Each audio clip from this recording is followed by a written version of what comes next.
Hi everyone, అందరికీ నమస్కారం. ఎల్లరికీ vanakkam. Bachelors balcony subscribers అందరికీ నా కృతజ్ఞతలు. థ్యాంక్ యూ సో మచ్ అండి. వితిన్ 4 months టైంలోనే 3.5K సబ్స్క్రైబర్స్ రీచ్ అయ్యేలా చేసినందుకు కృతజ్ఞతలు. అండ్ మన ఛానల్ని సబ్స్క్రైబ్ చేసుకున్న ప్రతి ఒక్కరికి ధన్యవాదాలు.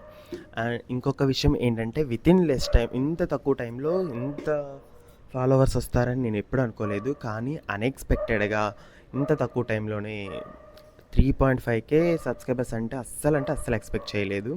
అండ్ మీకు ఇంకో విషయం చెప్పాలండి.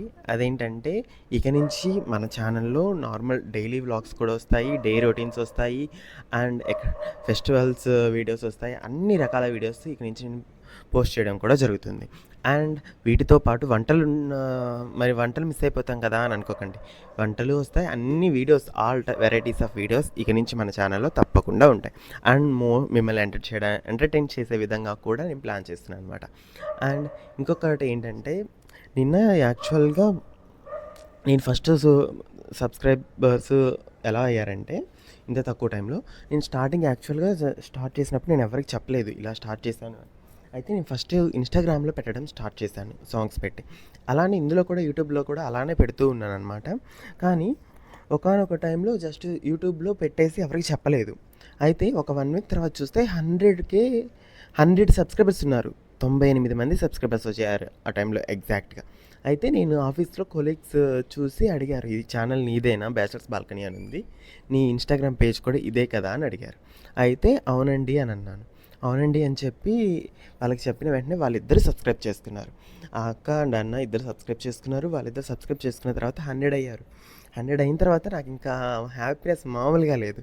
అయితే వితిన్ 100 అయిన తర్వాత అప్పుడు చెప్పాను మా అమ్మకి, ఇలా యూట్యూబ్ ఛానల్లో కూడా పోస్ట్ చేస్తున్నాను వీడియోస్. అయితే నాకు తెలియకుండానే నేను జస్ట్ నార్మల్గా పోస్ట్ చేస్తుంటే సడన్గా 100 సబ్స్క్రైబర్స్ అయ్యారు.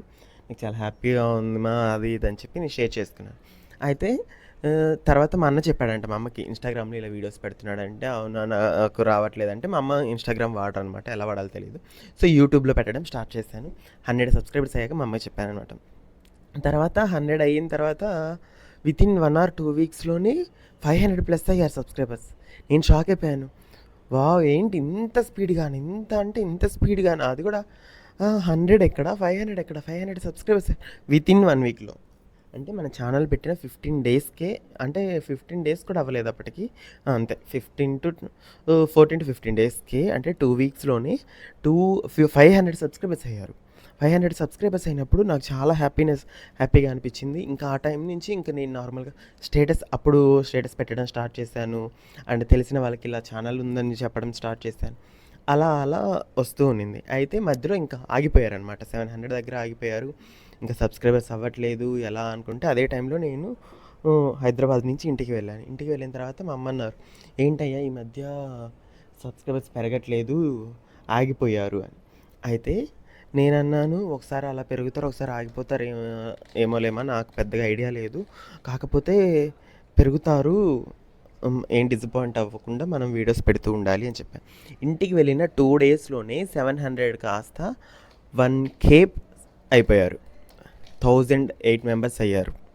1008 మెంబర్స్ సబ్స్క్రైబర్స్ అవ్వగానే అది స్క్రీన్ షాట్ తీసి, దాన్ని స్క్రీన్ షేర్లో వీడియో తీసుకొని, అలా ఇలా చేసి స్టేటస్ పెట్టేశాను. అండ్ అలాగే యూట్యూబ్లో మన వీడియోలో కూడా చెప్పాను, ఇలా థ్యాంక్ యూ సో మచ్ అండి అని.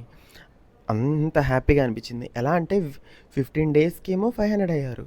వితిన్ 1 more week 22 daysకి, ఎగ్జాక్ట్గా ఛానల్ పెట్టిన 22 daysకి మన ఛానల్ 1K సబ్స్క్రైబర్స్ని దాటేసింది.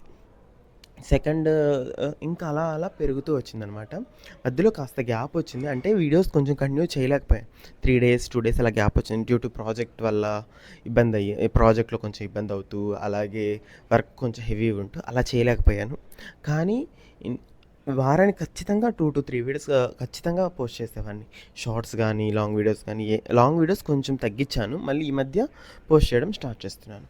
అలా ఉన్నది ఒక్కసారిగా మళ్ళీ 2K దగ్గరకు వచ్చేసరికి మళ్ళీ ఆగిపోయారు. 1.7K దగ్గర మళ్ళీ అది సడన్గా 2.1K అయింది. 2.1K మళ్ళీ 3.5, ఇప్పుడు ప్రెజెంట్ అయితే 3.5K ఉన్నారండి. ఎగ్జాక్ట్గా మన ఛానల్ పెట్టి 4 months 6 days అయ్యింది. ఇవాళకి 5th day, 4 months 5 days.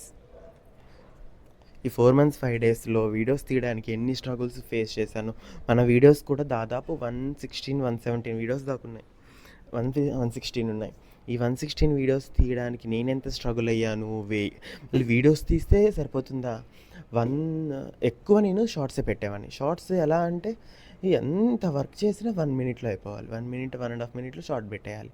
అదంతా ఎడిట్ చేయడానికి టైం పడుతుంది.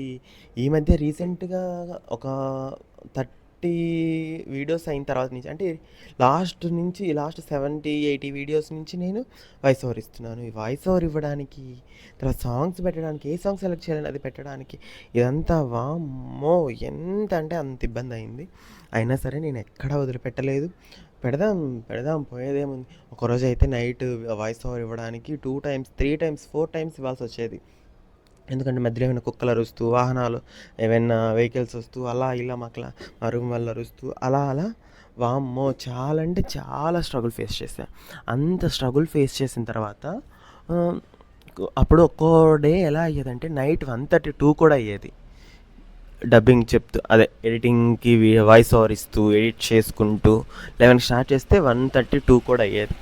అయినా సరే ఎక్కడా తగ్గకుండా, ఎక్కడ ఆగకుండా, ఇన్ కేస్ నాకు ఏదైనా ఎమర్జెన్సీ వర్క్ ఉంటే వీడియో పెట్టలేకపోయేవాడిని. అయినా తర్వాత 2 డేస్ తర్వాత అమ్మో 2 డేస్ నుంచి పెట్టలేదు, ఇలా పెట్టకపోతే మన సబ్స్క్రైబర్స్కి, మనల్ని నమ్ముకొని సబ్స్క్రైబ్ అయిన వాళ్ళని కొంచెం మనం కూడా రెస్పెక్ట్ ఇవ్వాలి కదా అనే ఉద్దేశంతో అగైన్ అలానే వీడియోస్ పెడుతూ అలానే ముందుకు వచ్చాను ఇప్పటి వరకు.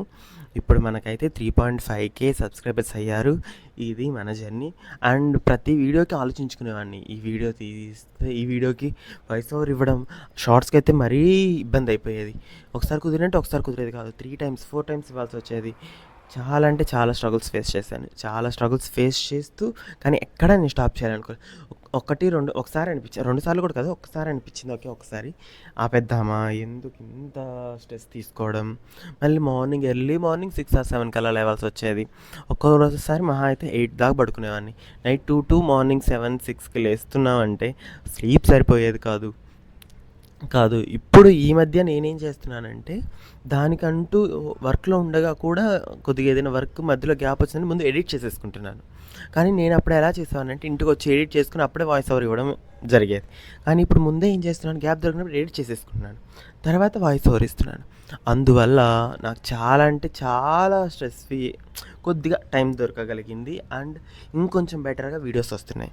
అండ్ ఉండే కొంది ఇంకా మరిన్ని వీడియోస్తో మిమ్మల్ని ఎంటర్టైన్ చేయడానికి, అలాగే నేను సాటిస్ఫై అయ్యాను, వీడియోస్ నన్ను నమ్ముకున్న ఈ 3,500 సబ్స్క్రైబర్స్కి అందించగలిగాను అనే హ్యాపీనెస్తో మీ ముందుకి తప్పకుండా వస్తాను. అండ్ ఇప్పుడు మెయిన్ వీడియో ఏంటంటే, ఈ వీడియోలో నేను పప్పు చేశాను అనమాట, టమాటా పప్పు. ఎలా వచ్చిందంటే, మామూలుగా అయితే పప్పు చేయాలంటే అమ్మ పప్పు ఎందుకు, టైం ప్రాసెస్ అలా ఇలా అంటారు. అండ్ బ్యాచిలర్స్కి అయితే మోస్ట్లీ పప్పు చేయడం రాదు. గట్టి పప్పు చేస్తారు, ముద్దపప్పు, కానీ టమాటా పప్పు ఇలాంటివి చేయడం రాదు. పప్పుచారు, టమాటా పప్పు ఇలాంటివి చేయడం రాదు. బట్ నాకేంటంటే పప్పే సులువు అనిపిస్తుంది. ఎందువల్ల అంటే నేను మ్యాక్సిమం సాటర్డే, మండే ఇలా ఎప్పుడైనా పూజ చేసే రోజు మ్యాక్సిమం పప్పే చేస్తాను. ఎందువల్ల పప్పు చేస్తానంటే, కందిపప్పుని ఫస్ట్ వేయించి కాస్త వేగనిస్తాను. వేయించిన తర్వాత 2 సార్లు కడిగి అందులో వాటర్ పోసి కొంచెం ఉప్పు, కొద్దిగా నూనె వేసి బాగా ఉడకనిస్తాను. అది కాస్త హాఫ్ బాయిల్ అయిన తర్వాత, ఆ హాఫ్ బాయిల్ ఉడకడానికి సిమ్లో పెట్టేసి ఈలోపు ఏదో ఒక పని చేసేసుకుంటాను. తర్వాత కూరగాయలు కట్ చేస్తాను అనుకోండి, ఫర్ సపోజ్. ఆ తర్వాత కూరగాయలు అది హాఫ్ ఉడికింది అనుకున్న టైంలో కూరగాయలు వేసేస్తాను. కూరగాయలు అవి ఉడికేలోపు ఇల్లు చిమ్మేసి తుడిచేస్తాను. నెక్స్ట్ ఒక పని అయిపోయింది. తర్వాత మళ్ళీ వచ్చి కొద్దిగా పసుపు, కొద్దిగా కారం, అలాగే కొంచెం చింతపండు, ఇంకొద్దిగా ఉప్పు వేసి వాటిని ఇంకొక 2 నిమిషాలు ఉడకబెడతాను. ఈలోపు ఏం చేస్తాను, తాలింపుకి రెడీ చేసుకుంటాను. అది ఉడికిన తర్వాత రుబ్బేసి తాలింపు వేసేస్తాను. ఇక్కడ నేనేంటంటే ఆ ఉడికే లోపు నాకు 2 పనులు అయిపోతాయి. ఒకటి వెజిటబుల్స్ కట్ చేయడం అన్నాను కదా, వెజిటబుల్ కట్ చేయడమే కాకుండా నేను నీళ్ళు చిమ్ముకొని తుడుచుకుంటాను. ఒకసారి కందిపప్పు పొయ్యి మీద వేసి నేను స్నానానికి వెళ్ళి వస్తాను, ఈలోపు పప్పు ఉడికిపోతుంది. అలా నేను మేనేజ్ చేసుకుంటూ, టైంని బ్యాలెన్స్ చేసుకుంటూ పప్పు చేసేస్తాను. నాకు అందుకే పప్పు చేయడం అంటే కొంచెం అమ్మయ్య, ఒక రిస్కీ పని తప్పింది అనిపిస్తుంది. అండ్ మీరు గమనిస్తే మోస్ట్ ఆఫ్ ది ఫ్యామిలీస్, ఇళ్ళల్లో కూడా, ఫ్యామిలీస్ అనే కాదు, బ్యాచిలర్స్ కొంతమందికి పప్పు రాదనమాట. అలాంటి వాళ్ళు మన వీడియోస్ చూసారంటే ఈజీగా చేస్తారు పప్పు. ఎందుకంటే నేను అంతకుముందు స్టార్టింగ్ వీడియోస్ పెట్టినప్పుడు మా దగ్గర ఇండక్షనే ఉండేది. యూట్యూబ్ తర్వాత నేను రీసెంట్ టైమ్స్‌లో స్టవ్ తీసుకున్నాను అనమాట. మీరు గమనిస్తే ఆ ఇండక్షన్ మీద కూడా పప్పు చేసేవాడిని. ఆ వీడియోస్ కూడా ఉన్నాయి మనవి. కాబట్టి బ్యాచిలర్స్ అయితే ఈజీగా నేర్చుకోవచ్చు, ఈజీగా చేయొచ్చు. అదే అప్పుడే పెళ్ళయ్యి కొత్తగా పెళ్ళైన వాళ్ళకి ఈ మధ్య అసలు ఆడపిల్లలకి ఏంటో వంటే రావట్లేదు. అలాంటి ఆడపిల్లలు కూడా ఈజీగా ఒకసారి చూసి చేసే విధంగా ఉంటాయన్నమాట మన వంటలు. మీరు గనక మన వంటల్ని ఇంకా ఆదరించారు అంటే నేను ఇంకా ఈజీ వేలో, సింపుల్ వేలో ఎలా క్విక్ ఈజీగా ఉండే రెసిపీస్ అన్నీ పోస్ట్ చేస్తాను. మీరు మాత్రం చేయాల్సింది ఒకటేనండి. ఏంటంటే మన మీకు గనక నా వీడియో నచ్చినట్లయితే లైక్ చేయండి, సబ్స్క్రైబ్ చేయండి.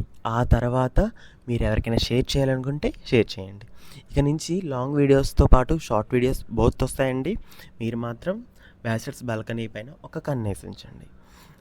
అండ్ ఇక్కడ నేను టమాటా పప్పు చేసిన తర్వాత మా సైడ్ ఏంటంటే ఈ తాలింపులో కూడా ఉల్లిపాయలు వేస్తారు. కొంతమంది తాలింపులో ఉల్లిపాయ వేయరంట, నాకు తెలియదు. కానీ మా సైడ్ అయితే ప్రతి దాంట్లో ఉల్లిపాయ వేస్తారట. ఉల్లిపాయ వేసి తాలింపు పెట్టి ఉల్లిపాయలు కూడా కొంచెం ఎర్రగా వేగాలి. అప్పుడు ఆ పప్పు టేస్ట్ ఉంటుంది. చపాతీలోకైనా రైస్లోకైనా ఎక్సలెంట్ ఉంటుంది. రైస్లోకి అయితే ఎక్సలెంట్, తిరుగులేదు. చపాతీలో ట్రై చేయండి. చపాతీలో, దోశలు అలా పప్పు ట్రై చేశారంటే ఎక్సలెంట్ అంటే ఎక్సలెంట్ ఉంటుంది. అండ్ ఎవరైనా ఈజీగా చేయగలిగే రెసిపీస్ మన ఛానల్లోనే వస్తాయి కాబట్టి. అండ్ ఇంకొకటి ఏంటంటే మేము బ్యాచిలర్స్ కాబట్టి మా ఇంట్లో అన్ని వస్తువులు ఉండవు, ఉండేది తక్కువ వస్తువులు. ఆ తక్కువ వస్తువులతో కూడా చేస్తున్నానంటే ఇంకా మీరే అర్థం చేసుకోండి ఇంకెంత సింపుల్గా ఉంటుంది. కాకపోతే ఏంటంటే నేను కాస్త వాళ్ళు అంటారు నీకు కొంచెం ఓసిడి ఎక్కువ. ఓసిడి అని కాదు కానండి, నేను అన్ని 1-2 సార్లు క్లీన్ చేసి వాడుకోవాలి అనుకుంటాను. ఎలా అంటే ఇప్పుడు టమోటాలు, పచ్చిమిర్చి ఉన్నాయి, అవి తోటల్లో పండిస్తారు. పండించిన తర్వాత వాటి మీద పాములు బాగుతాయో అవి బాగుతాయి, ఇలా మళ్ళీ అదొకటి. మళ్ళీ ఇంకొకటి ఏంటి, వాటి మీద స్ప్రే చేస్తూ ఉంటారు. స్ప్రే చేసినప్పుడు ఆ కెమికల్స్ అంతా వాటి మీద పడుతుంటుంది. అలాంటప్పుడు మనం 1-2 సార్లు కడిగి వాటిని యూజ్ చేసామంటే హెల్త్కి కూడా చాలా మంచిది. అండ్ ప్రతి ఒక్కరు చిన్నపిల్లల నుంచి పెద్దవాళ్ళ దాకా ఇష్టపడే ఒకే ఒక్క రెసిపీ ఏంటంటే అది పప్పు. అందులోనూ టమాటా పప్పు అంటే ఎవరైనా ఇష్టపడతారు. కాబట్టి మీరు మాత్రం ఫస్ట్ నుంచి లాస్ట్ వరకు తప్పకుండా చూడండి. తప్పకుండా నా వీడియోస్ ఫాలో అవ్వండి, లైక్ చేయండి, షేర్ చేయండి, సబ్స్క్రైబ్ చేయండి. Thank you so much for watching and for listening my words. And మీకు ఇంకేమైనా డౌట్స్ కానీ ఉంటే కామెంట్ రూపంలో తెలియచేయండి. థ్యాంక్ యూ సో మచ్ అండి. చూసారా పప్పు ఎలా వచ్చిందో? టేస్ట్ అయితే వేరే లెవెల్ ఉంది. 2 పూట్లకు కలిపి ఒకేసారి 1/2 కేజీ పప్పు పోస్ట్ చేశాను. టేస్ట్ అయితే మా వాళ్ళకైతే భలే నచ్చిందనమాట. మీరు చూసే యూట్యూబ్ ఛానల్తో పాటు నా యూట్యూబ్ ఛానల్ మీద కూడా ఒక కన్నేసి ఉంచండి. తప్పకుండా మీకోసం నేను మంచి మంచి వీడియోస్తో మీ ముందుకు వస్తాను. Thank you so much. Bye bye. Thanks for watching.